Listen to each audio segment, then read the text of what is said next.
Hey, happy freaking Monday. How is everybody doing? I'm going to tell you, I look forward to these days because I get to hang out with some of my best friends. This is really, really cool that you guys come to hang out with me. I want to say hi to some people in the chat there. I've said hi a little bit typing there, but I'm going to say hey to Hannah B. What's up, my friend? Good to see you. Christy, hello. I see Debbie Johnson from the Dallas area. Good to see you, my friend, always. We've got Kurt. What's up from Auburn, Illinois? Blake Sanborn. What is up, my friend from the Mitten State? Good to see you. Christina. Hey, good to see you from Oregon or Oregon. James. Good to see you from Ohio. Glad you guys are all here with us. This is going to be really good. Absolutely glad to see you guys. 100 days until Christmas. Stop it, Debbie. I'm gonna have to no, do not rush me. It's great. All right. Well, we're gonna jump into chapter 6 here, but before we do, I just want to kind of recap real quick. If you guys are new, this is the book that we're reading together. It's called Soundtracks: The Surprising Solution to Overthinking by Jon Acuff. And I got to tell you guys,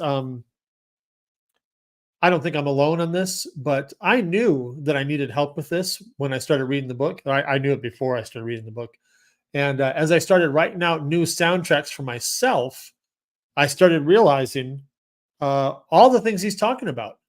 Of course, we'll talk about it in this chapter, but the louder that a bad soundtrack is, the easier it is to figure out what to flip it to. But I found that there's a lot of really crappy soundtracks that I've got stuck in my head, and I'll share one or two of them with you. You guys will probably think they're hilarious, but because you may not see me through this light, through this lens.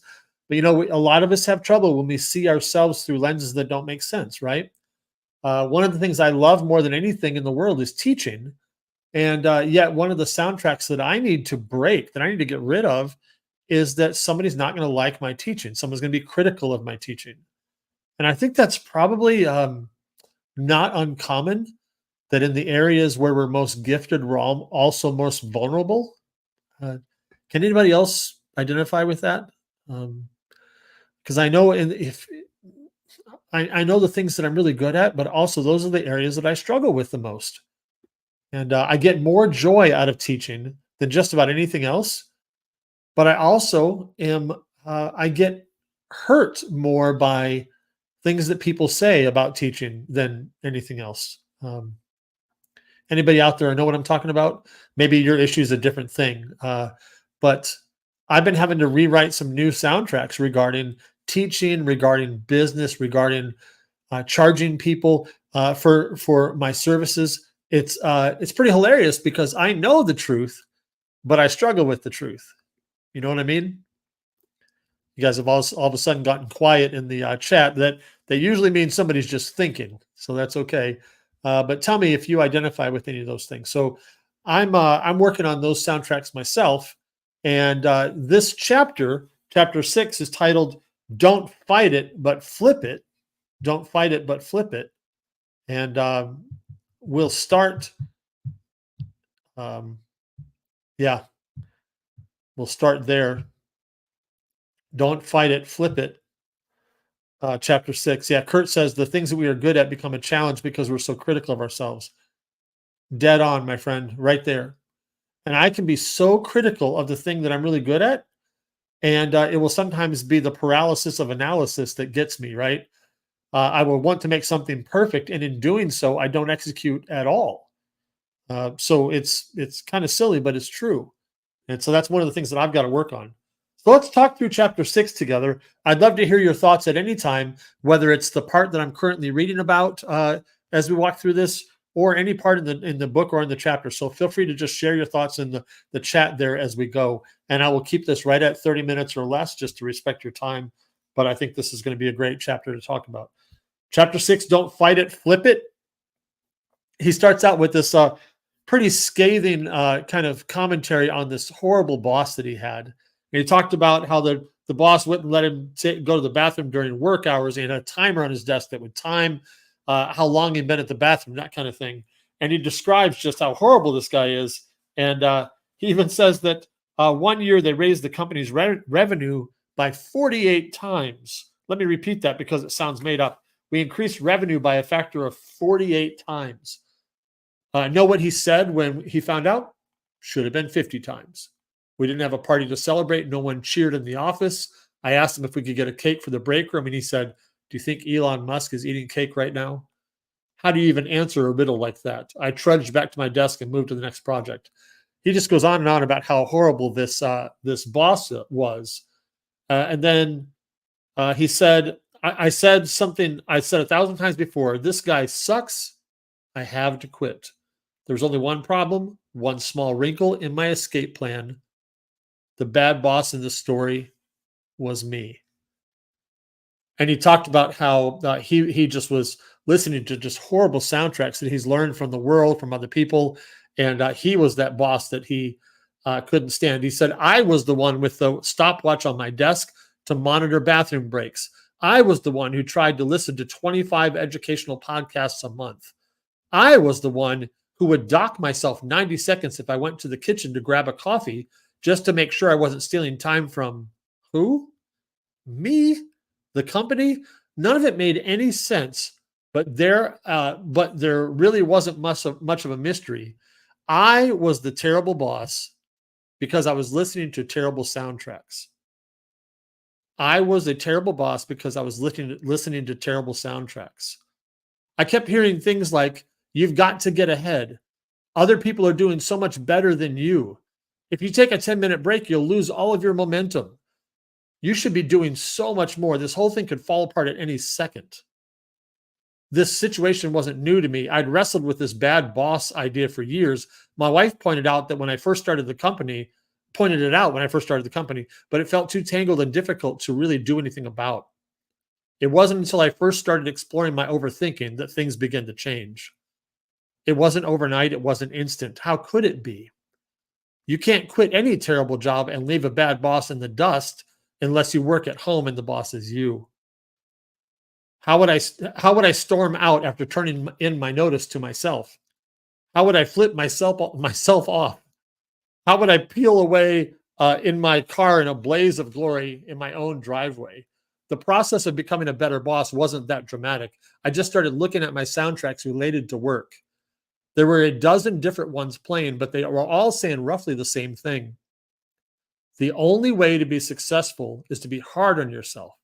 And if that means you're a bad boss, so be it. I'd given that approach to running my business the old college try for 7 straight years, and that felt like enough.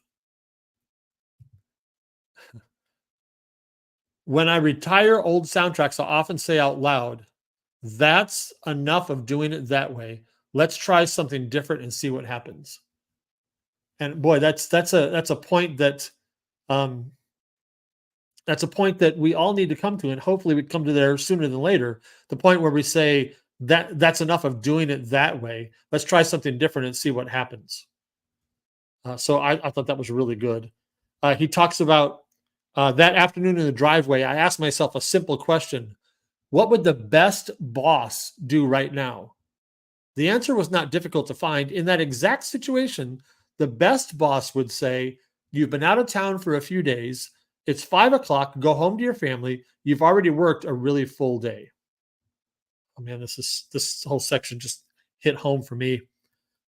That was easy to figure out because I had just imagined the opposite of what the worst boss would do.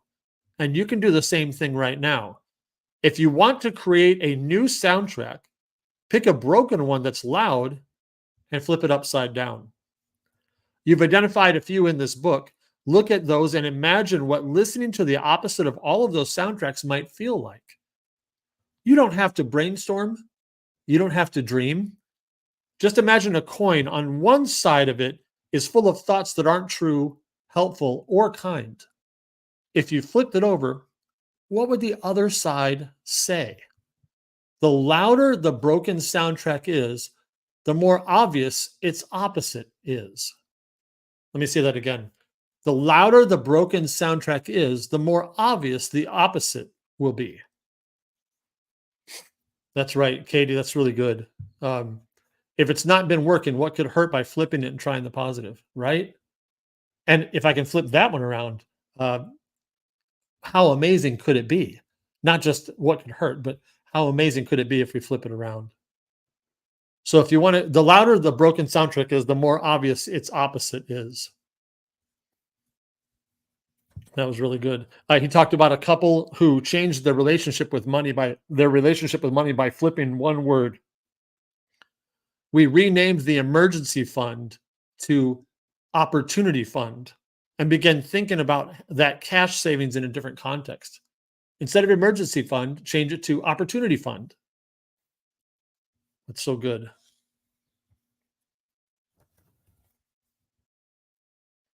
And just another way to say the same thing here, take out a broken soundtrack, ask, what's the opposite of this? And then write down the answer. What's the opposite of this? And then write down the answer. And that's one of the really easy ways to rewrite a broken soundtrack. Just continuing about broken soundtracks, he says on page 121, he says, broken soundtracks like to traffic in absolutes. Everything, nothing, none, forever. Those are all sure signs that you're overthinking. Is it any wonder that people are resistant to change? They've been listening to soundtracks on repeat that tell them they have to immediately change everything forever and nothing they know is going to help. I'm surprised there aren't more riots in change management seminars. That's really good. Another indicator that you've got a broken soundtrack related to the topic of change is knee-jerk criticism. If your very first reaction to a change or a new way of working is to critique or attack it, be careful. If you can't even listen to the whole idea without knocking it, dissecting it, or pointing out the flaws, there are some soundtracks at work. Man, I mean, you know how it's always easier to see negative things in other people than it is to see in yourself. I think you would probably know what that's all like. What we all know what that's like. Um, I know a lot of people in my lifetime, in my work life, in my just my regular everyday life, but especially work. I've known a number of people that they were just allergic to positive ideas. Uh, they were just the party poopers on everything. You could count on them to tell you why something was not going to work. And so much so that when we were in meetings with, I can think of a couple people, I just thought before I even tell you what my idea is, they're going to hate it because it's change. And those people are exhausting, of course. But that's an indicator you've got a broken soundtrack if the first thing you do is criticize an idea just because it's new.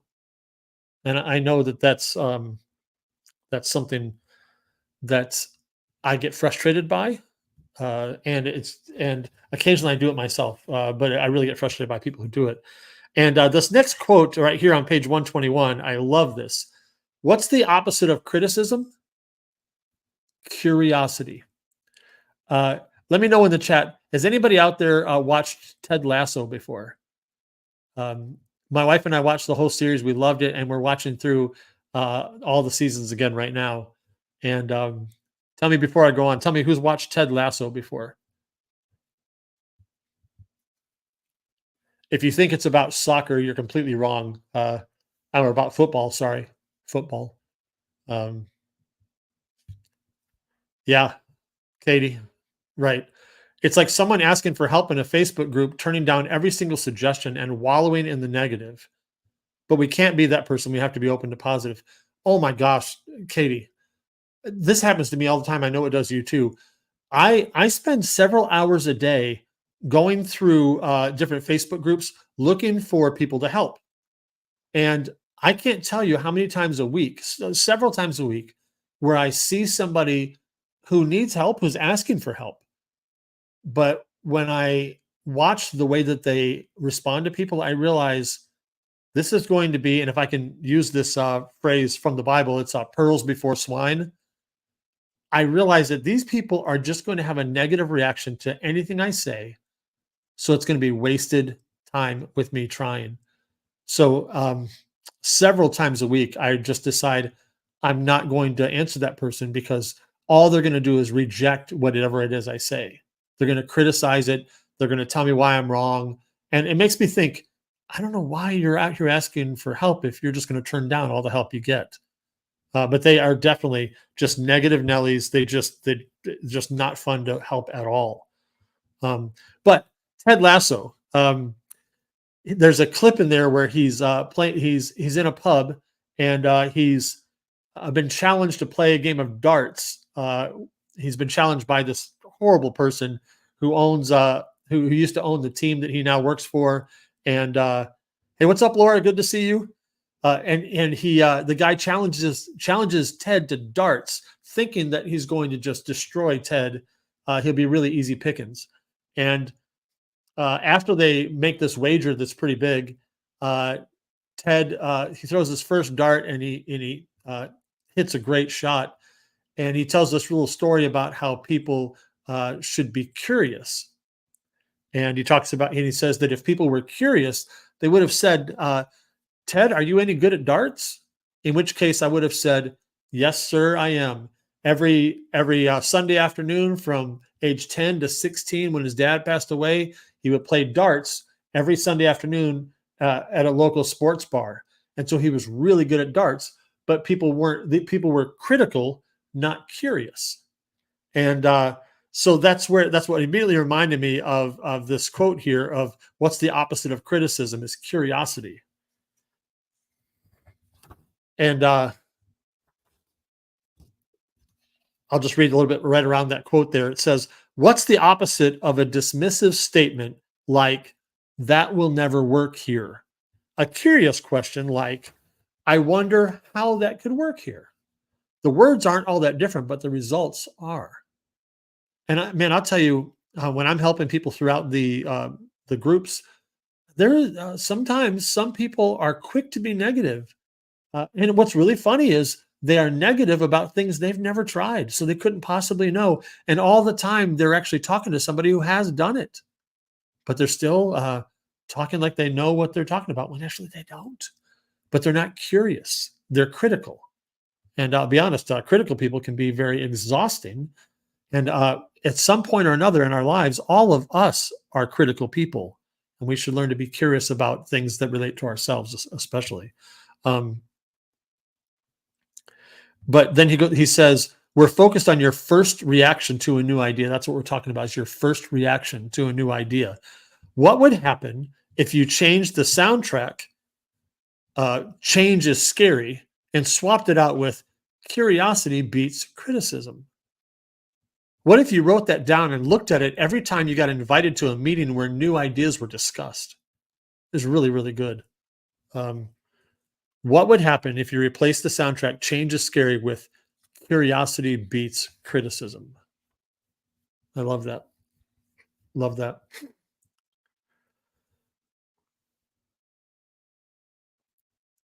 Yeah. Katie, critical isn't always critical thinking. That's right. That's right. I'm going to read this little section to you also. It's really interesting. He says, when it comes to persistent soundtracks, I think it's good to replace them with more than one. At this point, I had curiosity beats criticism, but maybe there was a second one I could add to the mix. What I was really doing when someone told me their new idea and I immediately told them it wouldn't work, what was I doing when I did that? I was predicting the future. This felt connected to the soundtrack that you should prepare for the worst and be surprised when it doesn't happen. What a bleak way to go through life that is. Always expecting things to fail and then being mildly surprised when they don't. I wrote down a new soundtrack in my notebook. My predictions are positive. My predictions are positive. If I'm going to predict the future, I might as well pick a positive one. The truth is, my track record for most of the terrible things I predicted would happen, but didn't, was roughly 0 for 345,000 anyway. And predicting a negative future for myself and other people didn't feel good. I never walked away from that conversation and thought, I hope I've properly discouraged that person. It felt gross and it wasn't even accurate. On the flip side, I always felt better when I encouraged someone. I always feel good when I've made someone else feel good. And maybe their idea was going to work. Maybe Jeremy Cowart, the guy who talked about earlier about the hotel, would build a hotel. I couldn't know for certain, but he wasn't asking me for anything other than encouragement in that moment. If I'm going to predict the future, I might as well pick a positive one. So good. So next quote I have here. And jump in, man. Tell me what your thoughts are on this. You digging it? Does it speak to you? Does it challenge you? Just tell me something in the chat there and tell me how this is going there. Says the flip side of criticism is curiosity. The flip side of saying no is saying yes. The flip side of declaring why it won't work is discovering why it could. And finding the flip side is an action you can do in any area of your life. Any area of your life. The flip side of criticism is curiosity.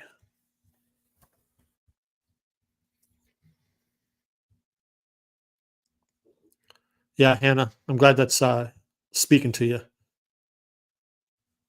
It's really good. Okay. Another quote says, choose new thoughts that generate new actions that take you to new places. Replacing a broken soundtrack doesn't mean faking a new one. It means choosing new thoughts that generate new actions that take you to new places. So let's kind of land there for the next few minutes.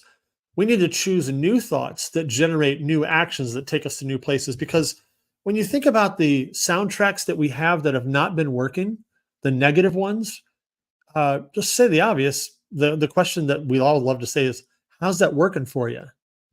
When I think of the negative soundtracks about myself, if I think about, oh, someone's going to criticize my teaching, someone's going to criticize if I charge for something, where's that taking me? Well, it's taking me places I don't like.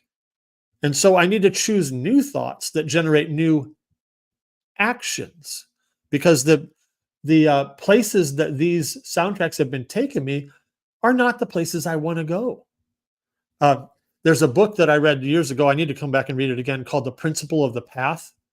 And it talks about that the direction, not your intention, determines destination. Direction, not intention, determines your destination. What the author was talking about was that it doesn't matter. Like he opens up telling the story I'll talk about here in Tulsa. Hopefully you'll find this. You'll understand this analogy. He says, we have an expressway here called 169 that goes north and south.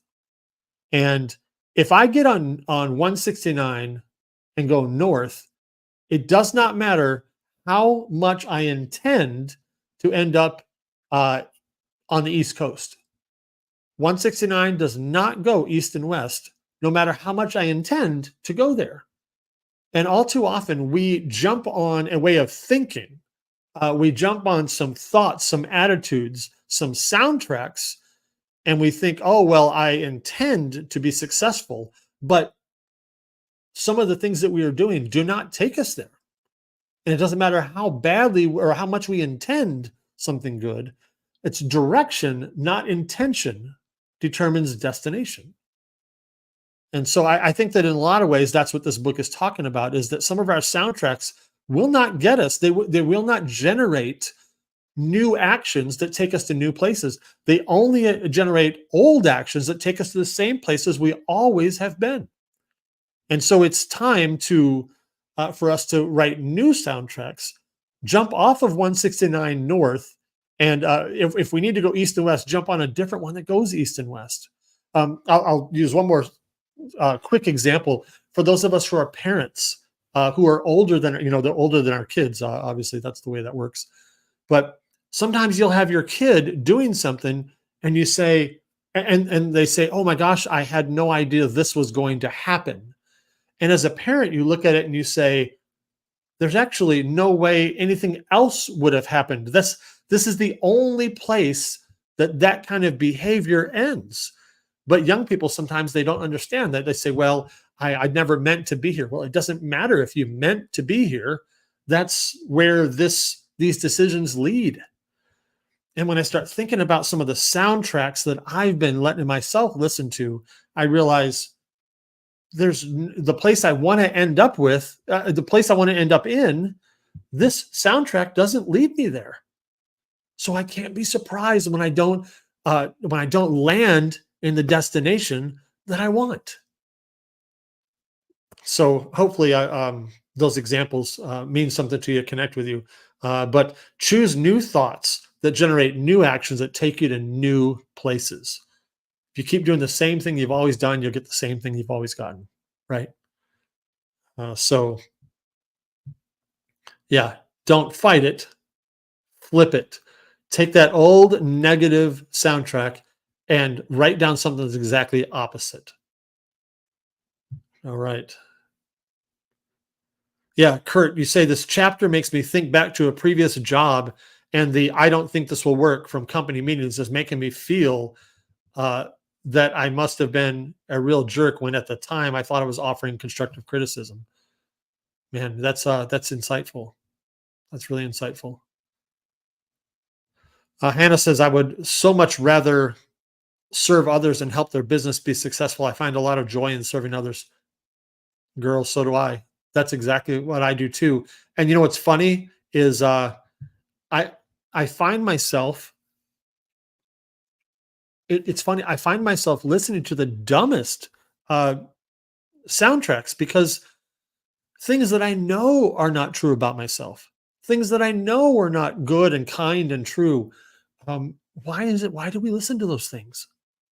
I've got some fears and anxieties about doing things that I am really good at, that people really want me to do. But that infinitesimal possibility that there might be one little jerk out there that criticizes me sometimes makes me freeze. And that's pretty embarrassing, but it's also true. And I'm working on getting past those things. So it's time for me to not just fight the stupid soundtracks, but flip them, right? So before we go here, somebody talk to me. What's a new soundtrack that you've written for yourself? What's an old soundtrack you're trying to get away from? Uh, what has this stimulated inside you? Let's encourage each other for just a minute. Man, I know so many of you in here. Katie, you're a freaking rock star. I am so impressed with you. I'm just so glad to get to know you, and I love cheering you on. I love watching you do your thing, and you are a great business person. You are, and I'm so proud to know you. Excellent. Hannah, oh my goodness! I mean, talk, from the first time I ran into you, Hannah, in the groups, your heart is enormous for people, and it's really obvious. And I love every time Hannah B shows up in a comment somewhere. I'm like, this is going to be good, and so she's fantastic. Yeah, Debbie, the old soundtrack. I have to go and watch my grandson. The new soundtrack is I'm building great memories with Asher. Yeah, girl, that's right. You get to build memories. I mean, Debbie, just think about what Asher gets to tell stories about later about Debbie. I mean, how cool is that going to be? You're giving him great stories to tell. And no kidding, that can affect generations of people. Generations could be affected just because you decided to invest in Asher. That's not an exaggeration at all. That's so good. Laura, I remember talking to you at oh my gosh, the events all run together. I cannot remember which event I saw you at last, but I just remember how much I enjoyed talking to you. And you need to know that you're a lot of fun to talk to. And I look forward to being able to see you again in the future, but I enjoy also being able to talk to you here now as well. LBX. Yep. Okay. I've been to a couple events. They all run together, unfortunately. So and I'm planning on doing a whole bunch more in the coming months. So that's going to be good. But I always thought God was kind of hilarious when He put me in front of a lot of people, and then I don't know about gave me, but I have a really bad memory for people's names, and then He puts me in front of a bunch of people. So I think that's kind of hilarious. So, oh, that's right, dinner. That Laura, thank you for reminding me. I remember that. I don't remember the name of the place, but I remember where we were sitting. I remember who was at the table. Yeah, yeah, yeah. And you were on my right or across from me. I can't remember. I think you're on my right. That's right. I'm not totally forgetful, just mostly. Um, oh, yep, I did. I'm getting it now. I remember driving you and Don back. That's right. Well, this is so good, guys. I hope this book has been speaking to you, but I hope more than anything else, the community has been good for you because it's been good for me too.